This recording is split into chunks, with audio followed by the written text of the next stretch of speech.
All right, I think we can go ahead and get started. Welcome everybody again to PAVE's 123rd virtual panel.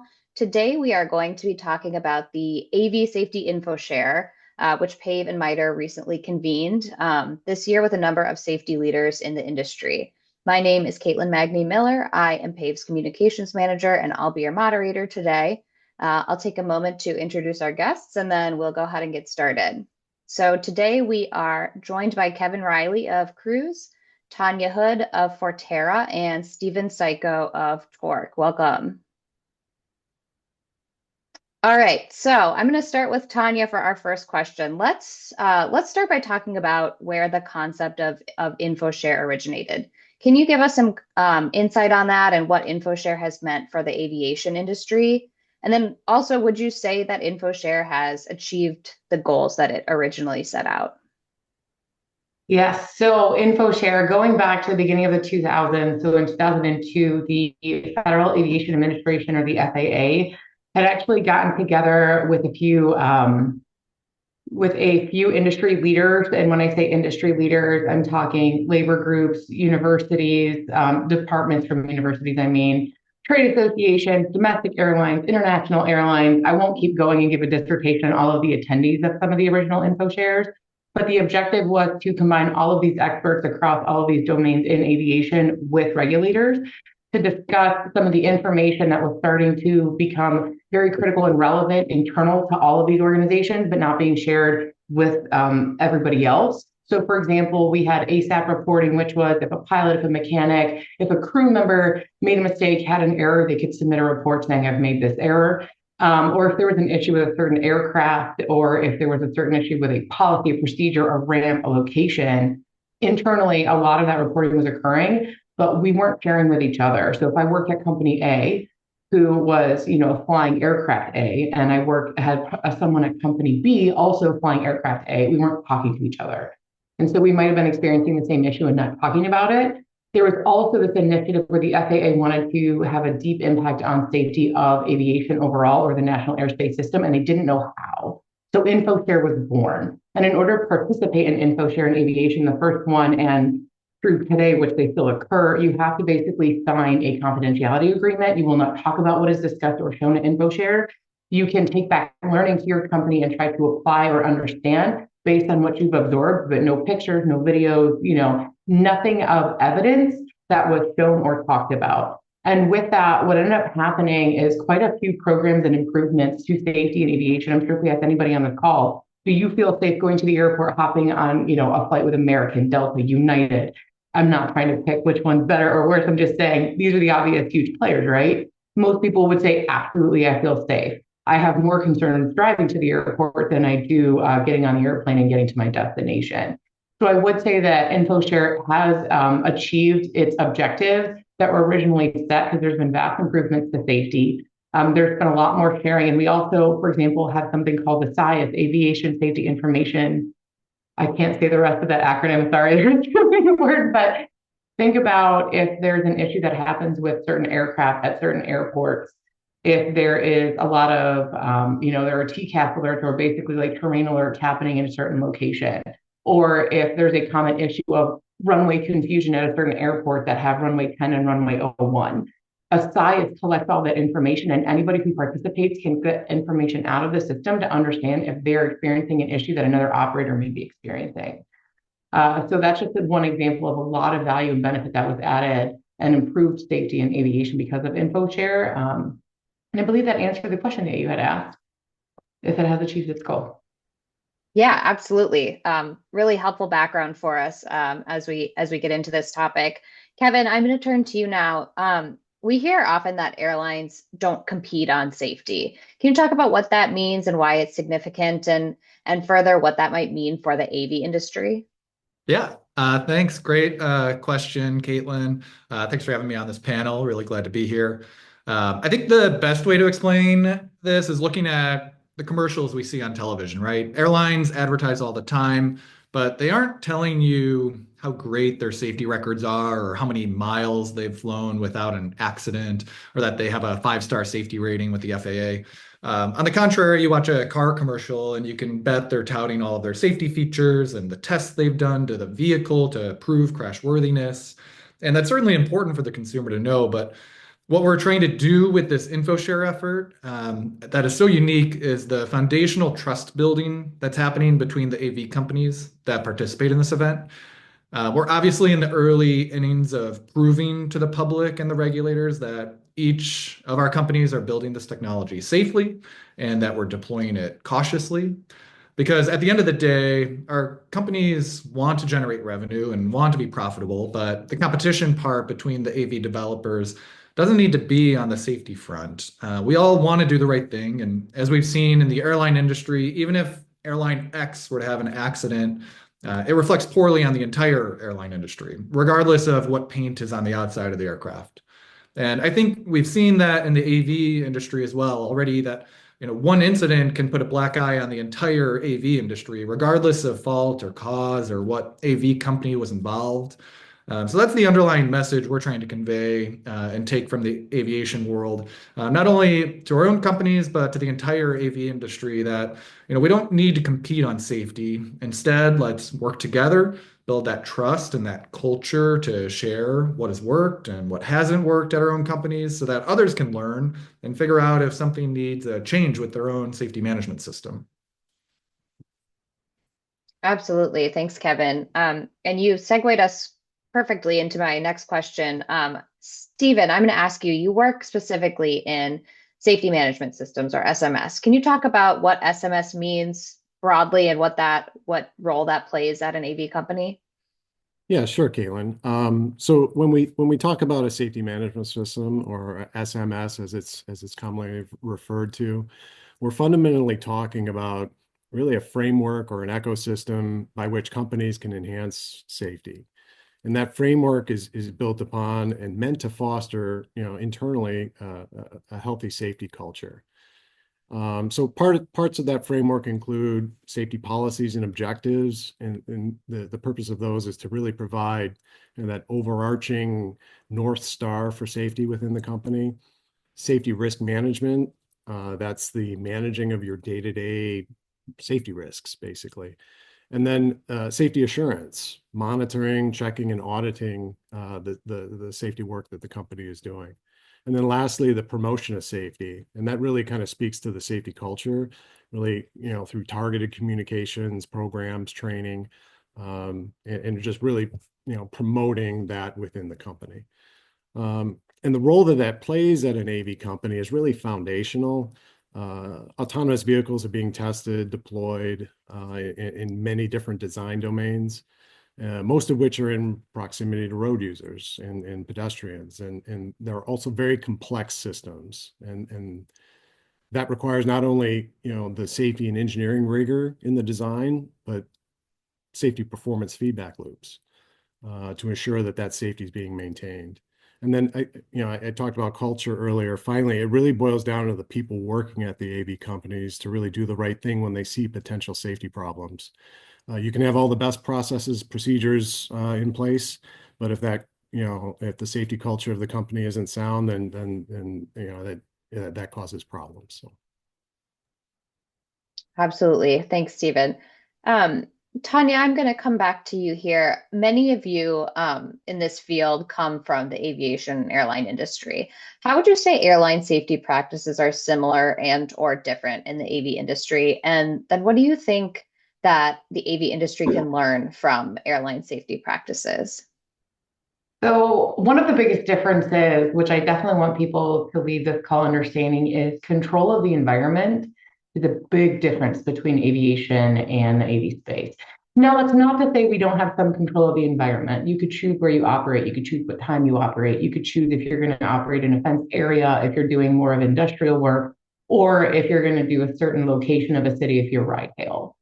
Aviation is very challenging. When you talk about major airports, for example, let's look at Charlotte, let's look at Phoenix, let's look at Chicago. If you are just a person of the public trying to get ramp access to all of the aircraft that are operating, good luck. And if you do, you probably broke the law and you may go to jail. there is a lot more control of the environment in aviation that helps to have a significant reduction on safety risk associated with operations. When you're operating in and around the public, they may not understand the risk associated with what you're doing in the AV space. And so they may actually make themselves more vulnerable to what you're doing. You could take a lot of measures to mitigate safety risk, but you still can't control an individual person, out on Main Street in San Francisco, for example. You just can't. And so that's one of the biggest differences. But now I want to get into the similarities. So we all are working on a product. We all have a development life cycle. We all need to have emergency response procedures. We all are going to have events. And I'm going to say there's metal on metal crime and metal on human crime. You need to investigate that. We all need to take corrective action, right? Whether you're working for an AV company who's doing ride hail, a trucking company, or you're working for an airline, you're going to have to take corrective action when you identify gaps in your organization. So we can borrow from aviation. What have they done so well that they've been able to mitigate a lot of their risk when they have had events occur? Because let's not get it wrong. There's been a lot of events that have occurred in aviation and will continue to occur in aviation. But there's something that aviation has done really well to help to mitigate or prevent repeat issues or new issues from happening. We brought up in my original question that we have a SIAS. A SIAS has helped aviation not just go from reactive to proactive, but also predictive. When you start to get a lot of data and a lot of information sharing, you can move into a predictive space where you're not just preventing the event, you could also be preventing the near miss or the mishap that could have been an event. But you're still acquiring a lot of information. So I think what aviation has done well is the information sharing. It's setting up protocols, it's setting up process, not for the sake of being bureaucratic, but for the sake of making sure that people understand what they are responsible and accountable for as a human in the loop of this broader national airspace system. We should take from that and figure out what does our AV industry national airspace system look like, and how do we kind of model what aviation has done well. Absolutely. Really, really good points, Tanya. Kevin, I'm going to come back to you. The convening of the first and then most recently the second AV Safety InfoShare was really led by you, the AV companies. What would you say the goals were of these events, and what were you hoping to achieve? Right. So the goals, getting all of these different AV companies just to be in one room voluntarily was a feat unto itself. It took a lot of, not only convincing safety professionals that this is something worth pursuing, but it took a lot of internal company discussions as well, with our lawyers and others to say, okay, this is something that is actually going to help our own company in the long run. So let's go ahead and participate. And to be honest, the AV InfoShares in 2024 probably wouldn't have happened without the support of PAVE and MITRE as well, being gracious facilitators and hosts for the two events we had and that we'll continue to have in 2025. Like I said, the first goal was just to get everyone in the room to start talking. We had and continue to have our virtual forums, but it's really a different feel, right? Learning together for 2 days, 2 full days in person at InfoShare, rather than doing a 1-hour virtual meeting once a month with these guys, just has a different feel. So we set out to have very similar goals from the Aviation InfoShare, actually, that Tanya laid out, in that we wanted to establish a protected environment where AV developers can bring up a case study, discuss what went well, what didn't, kind of like a retrospective, and then have people in the room talk about it, ask questions, learn from either mistakes or successes of others.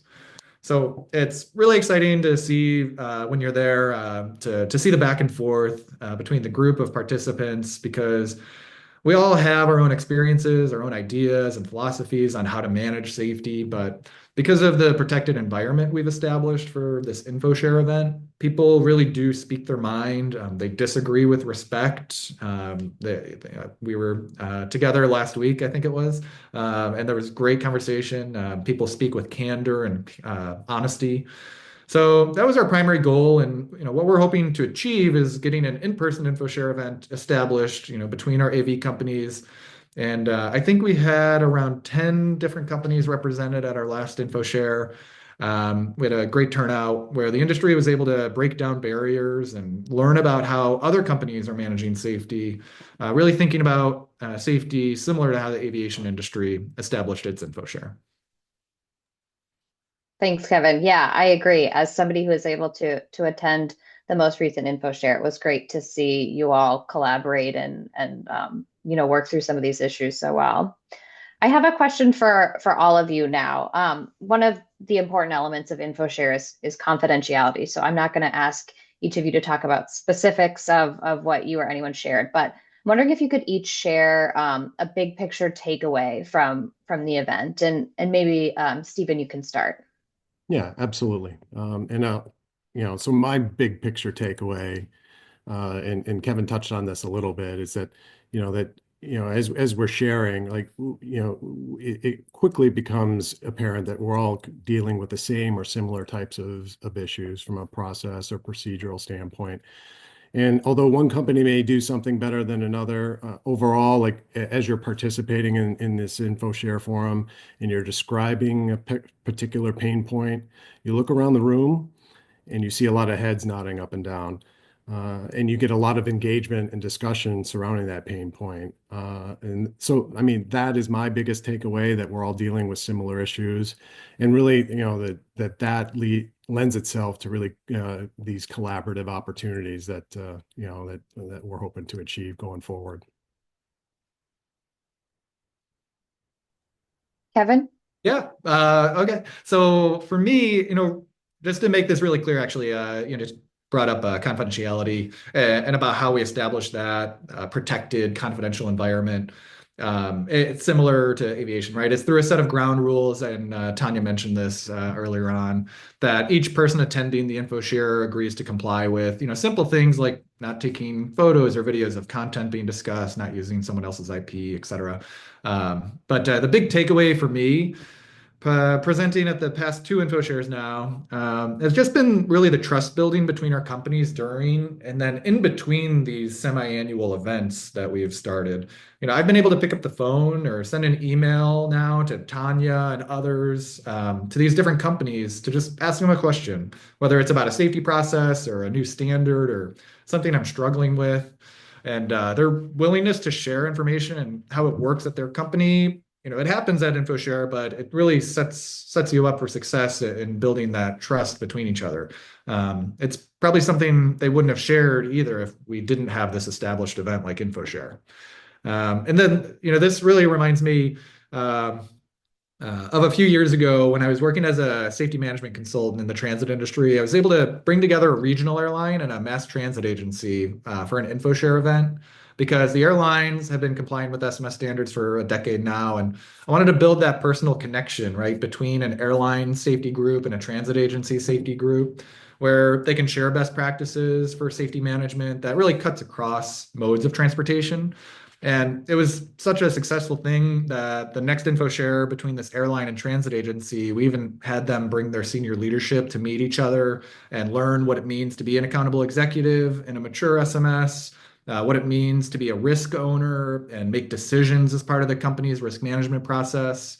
And really, these InfoShare convenings happen twice a year, but it's those times in between, right, where these companies are able to call each other because that trust is there and established for people to learn, apply, and share their knowledge, both at InfoShare and then after InfoShare as well.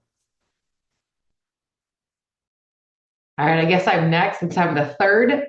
So I think I have two key takeaways that are really relevant for what we're going to do moving forward. The first key takeaway is, just as much as it's true in aviation, it's true in this industry. SMS is not a one size fits all. All of us are trying to achieve the same intent with what we're building in SMS, but we're doing it very different ways. My process does not look like Kevin's, does not look like Steve's. And I think that's kind of brilliant because it further emphasizes how much like SMS can help your company if you continue to focus on the intent and not finding the perfect way to do it. No SMS is perfect, but if you're trying to achieve the intent, you're still going to have a positive impact on the overall function, safety, and operation of the company. That's one key takeaway. We're all doing something a little bit different, same intent. Second, we all are desperate to have data that we can all pull in and utilize in our SMS that is representative of our ecosystem, of our environment, of our ODD, of the streets we're in, the vehicle, the performance we're trying to match. None of us can really compare our approaches to certain elements of SMS, for example, how we look at risk, how we pull data into risk, because we don't have a very good representation of what the human-driven version of that looks like. And so I think as a group, my key takeaway is we will probably spend many years, if not decades, figuring out how to acquire the same level of data sharing and utilization in our companies as aviation has managed to do. Great. I have another question for the whole group here. One of the goals of InfoShare is to bring together the industry to collaborate on some common safety initiatives. Can you give some examples of the types of projects or initiatives that could be beneficial for the ecosystem to work on together, sort of industry-wide? Maybe, Stephen, do you want to kick us off? Sure, Caitlin. I think there's a big opportunity here to collaborate on the process framework side of things to really standardize around, an SMS. As AV companies, we're pretty siloed, as mentioned earlier. I mean, we don't, typically talk to each other due to competitive reasons. And the big challenge really is evolving to a posture where we can share like safety related and safety critical, safety process information across the industry, clearly in a non-competitive and trusted manner. And that can be either informally or through structured workshops like the PAVE MITRE thing or other consortiums, right? So some of the key areas I see are like risk management practices, right? So we all are working on risk management. We all have our own, and as Tanya mentioned, we're all doing it a different way.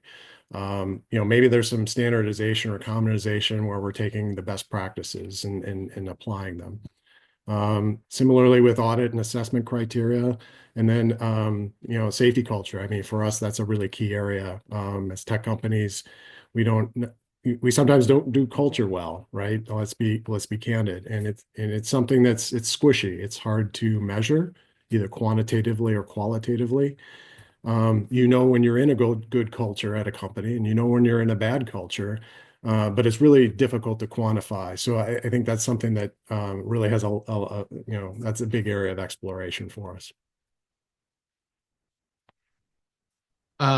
So yeah, I'll just touch quickly on a point that Tanya brought up earlier too. It's hard because our companies are developing this technology in different ways for different purposes. We all have different safety cultures, as Steve mentioned. A couple of things I could think of that can be beneficial for everyone to work on industry-wide. Maybe standardizing, what hazards we all see on the road, and then collecting that information using the same taxonomy where someday a neutral third party can receive that de-identified data and identify trends across the industry that may not otherwise be seen if we're all collecting different data using different definitions and classifications of the data. And just to kind of hammer on the point that Tanya mentioned earlier, this is something similar to what the aviation industry did with events. I'll bring up another example, like unstable approaches into airports. Most of the airlines had different definitions of that. They've since standardized, got together to share the de-identified data with a third party so they could benchmark with the industry, and then also go and propose changes to the FAA to change how certain approach plans worked into certain airports. Because now they can actually show it's not just one airline having a problem or one type of aircraft, it's actually the community at large having the problem. So just to offer that. I think one initiative we actually haven't discussed yet as a group, but I left InfoShare thinking about it quite a bit, is the communication and how we explain what we do and what terms mean to not just the public, to governing bodies, to regulators, to partners. Oftentimes, we try not to speak past each other, but we can accidentally do it when we say the same term, but it has completely different meanings. Now, imagine that you have an incident and you're being investigated by the NTSB. It's a heyday, right? I think we could work together on how do we formalize some common terms and common definitions. So agnostic of who has the event, who has the circumstance, we can all relate, we can all be on the same page. And then the regulatory body, the governing body, the investigatory body can actually understand what they need to describe, what they need to understand gaps around, and how they need to communicate potential fixes to the ecosystem, to the companies, to the infrastructure. Great points all around. We have just about 5 minutes left, but I have a few more questions here. Kevin, coming back to you, what do you think the future of the AV Safety InfoShare looks like, and what are your longer term goals? So, great question, Caitlin. We've had 2 InfoShares now between mostly safety management professionals meeting and presenting.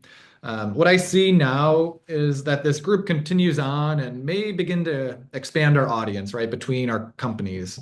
I think if you ask the majority of people who've attended the past 2 InfoShares, they tell you the reason this is so successful and the reason they're able to join an event like this, without their legal department saying no, is that the purpose here is that it's industry driven and it's currently industry only.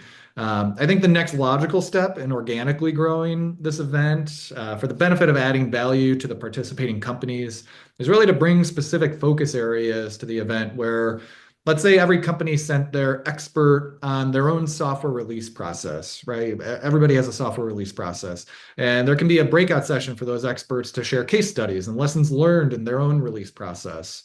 What's gone well, what they've needed to improve, or what they're struggling with.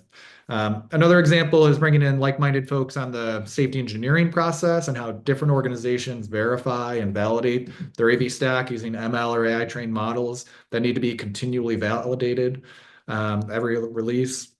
And I think there's tremendous value in having other parts of our organization come to future InfoShares for kind of themed breakout sessions. And then after the industry comes and continues to build the trust and break down barriers and really succeed and not competing on safety. And we're also trying to figure out the best way and the best time to begin including the regulator in these type of events. As Tanya mentioned earlier, the FAA was involved, from the onset, very early on in the aviation InfoShares, and continue to be today as they're the main sponsor of this semi-annual event that brings in, I think, 1,500 people now for 3 or 4 days. Of course, there are major differences in the regulatory landscape between aviation and the AV space. But there could be a time in the not so distant future to start building that trust with the different regulators and to share with them information that may not be required to be reported to them, but it could be a benefit to the company and the regulator to at least understand different case studies and lessons learned in this type of protected environment. Absolutely. It'll be exciting to see where InfoShare takes us long term. Stephen, this is something that you talked about at the InfoShare and have touched on today, but how do you see safety culture at these AV companies evolving as either a direct or indirect result of this InfoShare? Yeah, that's a great question, Caitlin, and it's one that I'm not sure we collectively have a great answer to at the moment. But as I mentioned earlier, safety culture is really difficult to measure.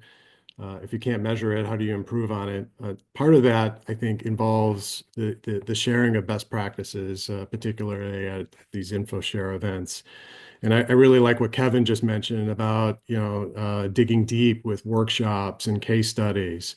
And I think that's something that, we should really, think through and really develop, because that, is really only going to raise everybody's game on this.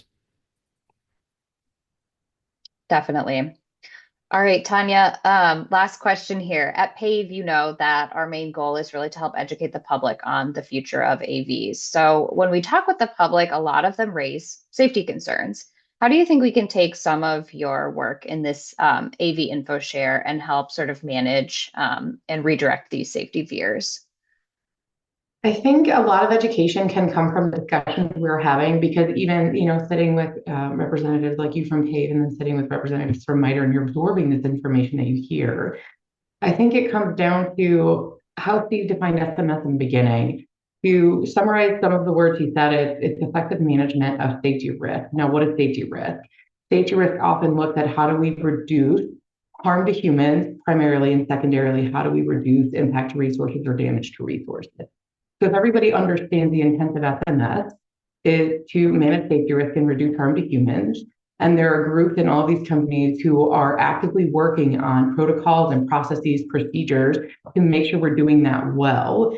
If we can help with the education piece on that and have people actually be able to relate to that, it could help quell some of the fears. And then if they could also see that our objective is to achieve and follow and be guided by a lot of the best practices that have been really well and beneficially like applied in aviation, that maybe we'll just get there. Give us time and we'll prove it to you. Really well put. Well, we are right at the end of our time. Kevin, Tanya, and Stephen, thank you all so much for joining us today and for your insights. We will be posting the full video on our YouTube channel and website later today, so be on the lookout for that. Follow us on social media at PAVE Campaign to see it as soon as it's released.